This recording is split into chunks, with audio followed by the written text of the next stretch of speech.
میرے نبی پاک صلی اللہ علیہ وسلم ایک شخص حضور کے سامنے بیٹھا ہے تو منہ چڑھا چڑھا کے باتیں کر رہا ہے.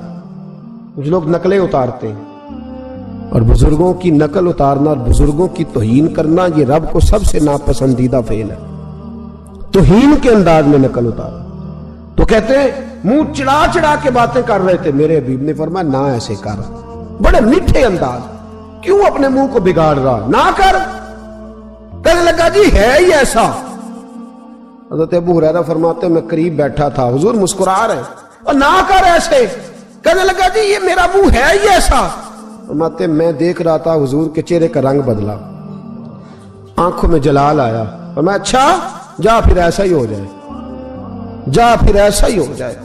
کہتے ہیں میں نے دیکھا اس آدمی کا منہ بگڑ گیا. حضرت ابو ہریرہ فرماتے ہیں وہ رویا کرتا تھا مدینے کی گلیوں میں اور کہتا تھا کوئی مجھے معافی لے دو, لیکن گرا جو ان کی نگاہ سے وہ سنبھل نہیں سکتا. گرا جو ان کی نگاہ سے کبھی سنبھل نہیں سکتا. کوئی ایسا کام نہ کرے, کوئی ایسا کام نہ کرے کوئی بھی جس سے حدیث صحیح میں موجود ہے بنی اسرائیل کے ایک شخص نے اپنی ماں سے بد دعا لی تھی اور عابد زاہد تھا, لیکن ماں کا نافرمان تھا تو اماں نے کہا جا مرنے سے پہلے تو آزمائش میں مبتلا ہو جائے. رب کی خفیہ تدبیر سے ڈرنا چاہیے. تو مرنے سے پہلے ایسی آزمائش میں ڈال گیا کہ ایک بری عورت نے الزام لگا دیا, لگا الزام, لیکن زمانے میں رسوائی چاروں جانب ہو گئی. تو لوگ آ کے کہتے تھے تیرے ساتھ کیا بنا, کہتے کچھ بھی نہیں, میری اماں نے میرے لیے بد دعا کی تھی, اس کا رنگ دیکھ رہا ہے. کیوں میں نے ستایا اپنی ماں کو, توبہ کر, دعائیں لیا کریں زندگی میں. بد دعاؤں والے کام ہم تو 1 منٹ لگاتے ہیں بد دعا لینے میں, 1 منٹ لگاتے, 1 منٹ. ایک میں بزرگوں کا پڑھ رہا تھا ایک دفعہ اخبار میں, تو ان کی آنکھیں کالی ہو گئی, اندر سے کالی ہو گئی, تو بیچارے نابینا ہو گئے.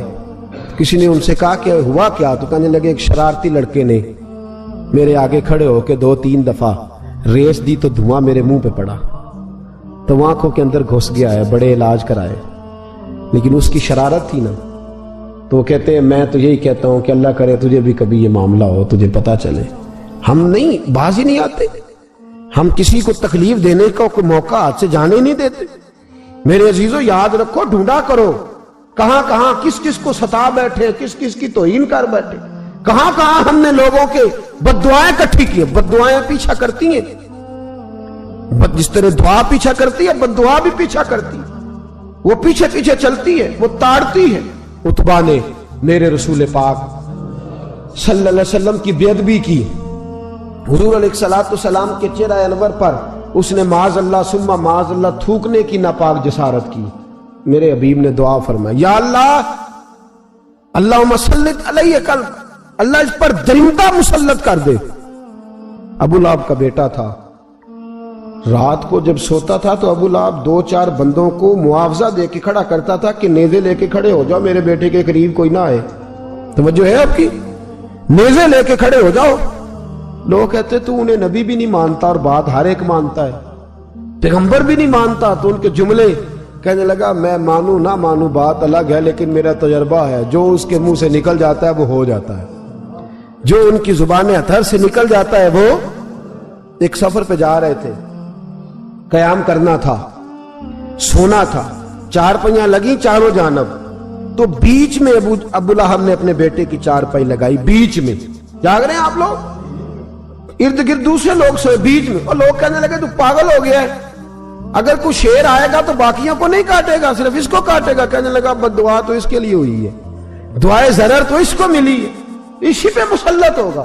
شیر آیا رات کے اندھیرے میں, لوگ تھکے ہوئے تھے, ایک بندہ جاگ رہا تھا. وہ کہتا ہے اس نے سب کے منہ سونگے, لیکن کسی کو اس نے تکلیف, کسی کو تکلیف. سونگتے سونگتے عتبہ تک آیا, اور لفظوں کا فرق دیکھیے گا, آیا ہے, چیرا ہے, پھاڑا ہے, ٹکڑے کیے, حصے بکھرے کیے, لیکن ایک بوٹی بھی نہیں کھائی.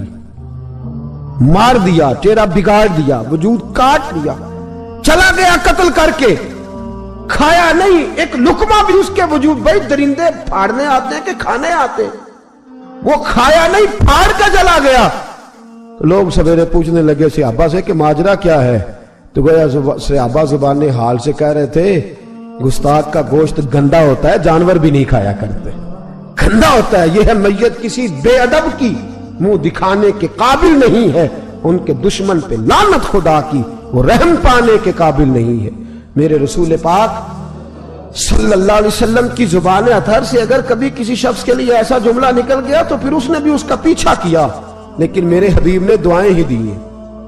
ام حرام، یہ بخاری کی حدیث ہے، ایک خاتون ہے رضی اللہ تعالیٰ عنہ، وہ کہتی ہیں ایک دن نا میں نے کہا یا رسول اللہ میرا دل کرتا ہے میرے گھر آئیں، تو حضور تشریف لائے تو بڑے تھکے ہوئے، محبوب سفر تھا، تو کہتے تھکے ہوئے تشریف لائے تو حضور آ کے بیٹھے ہی تو میں نے دیکھا کہ نیند کی طرف توجہ ہے حضور کی، کہتے میں نے تکیہ پیش کیا تو میں قربان جاؤں محبوب میرے گھر میں آرام کرنے لگے، کہتی ہم سارے نظارے دینے لگے، دیکھو ہم کتنے خوش قسمت ہیں کہ ہمارے بسترے بھی نور نالا نور ہو گئے، ہمارا گھر بھی چمک گیا، روشنی پھیل گئی۔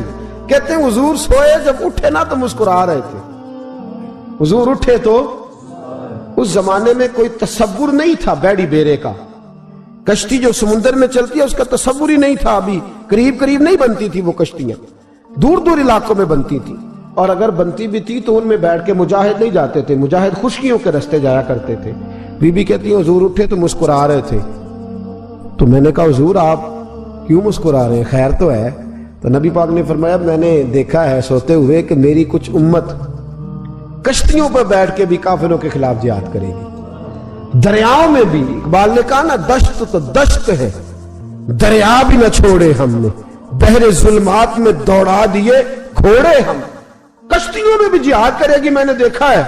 تو کہتی ہے میں نے فٹافٹ کہا یا رسول اللہ مجھے بھی شامل کر دے ان میں، حضور مجھے بھی ان میں، حضور ذرا جلدی جلدی، دیکھا جو ان کو بانٹتے تو میں نے بھی بڑھ کے پیار سے دستے عطا کے سامنے دستے طلب بڑھا دیا، میں نے بھی آگے بڑھ کے کہا حضور تھوڑی خیر ادھر، حضور مجھے بھی شامل کر دے، کہتے پہلے بوڑھی تھی، نبی پاک نے ہاتھ اٹھائے کہ یا اللہ اس کو بھی ان میں شامل کر دے۔ اب فرماتے ہیں سرکار کا وصال ہوا، کوئی جہاد نہیں ہوا سمندر والا، حضرت ابو بکر کے زمانے میں کوئی جہاد نہیں ہوا سمندر والا۔